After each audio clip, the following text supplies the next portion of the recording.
Hello mga mare! Welcome to my mini vlog!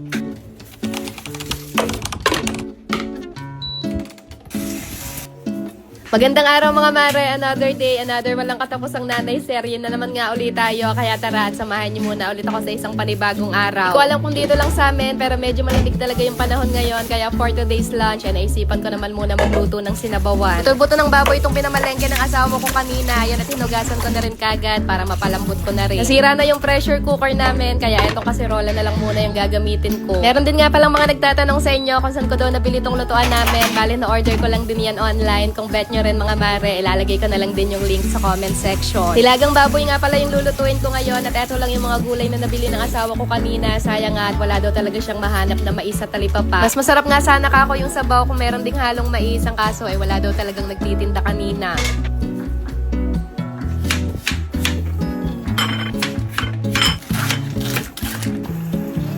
Ayun at nung kumukulo na nga itong mga mare, tinanggal ko lang din itong mga bula-bula sa ibabaw. Tapos naglagay lang din ako dyan ng isang pirasong pork cube. Lagay ko na rin yung sibuyas, paminta, asin, tinakpan ko lang ulit. Tapos hininaan ko na rin yung apoy. At habang hinihintay ko pang lumambot yung karne, in-unbox ko lang din muna itong in-order kong laruan para dito sa batang maliit. Medyo nagsasawa na rin kasi siya sa mga laruan niya dito sa bahay mga mare. Kaya in-orderan ko lang ulit siya ng bago para meron siya ulit bagong pagkaabalahan. So ayan at medyo nanahimik naman nga siya dito sa bago niyang laruan. At kung gusto niya rin nga pala mag-order para sa mga junakis nyo, yung link, ilalagay ko na lang din sa comment section. Agaring nakauwi si kuya ngayon galing sa school at ayan, pagharating niya nga ay nagpalambing sa kanya kagad tong aso naming negra. Si ate at kuya kasi talaga mga mare, sobrang lambing dito sa aso namin na talagang hinahalik-halikan pa nila yan. Maya-maya pa, lumambot na rin tong karne na pinapakuluan ko dito, kaya nilagay ko na rin yung patatas, tapos tinimplahan ko na rin yan ng patis, tsaka konting asukal. Mas malinamnam kasi yung sabaw mga mare kapag ka nilagyan ng konting asukal at ayan, nilagay ko na rin yung beans, repolyo, tsaka etong pechay. Pero kung meron sana tong halong mais, hindi ko na yan lalagyan ng asukal dahil medyo matamis na nga yung lasa ng mais.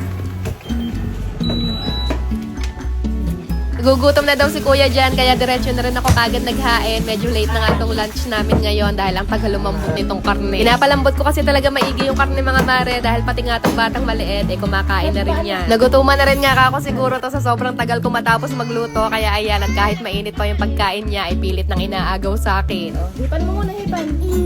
Init eh. Hot pa nga eh. Ang kulit mo eh. Long!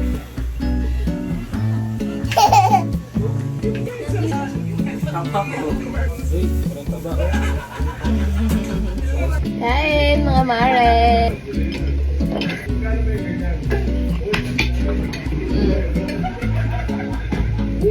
Pinidor na lang napakabok.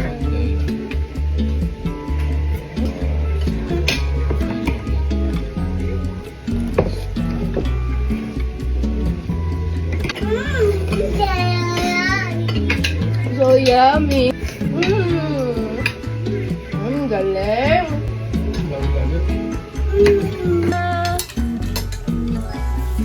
Ang galing. Good job.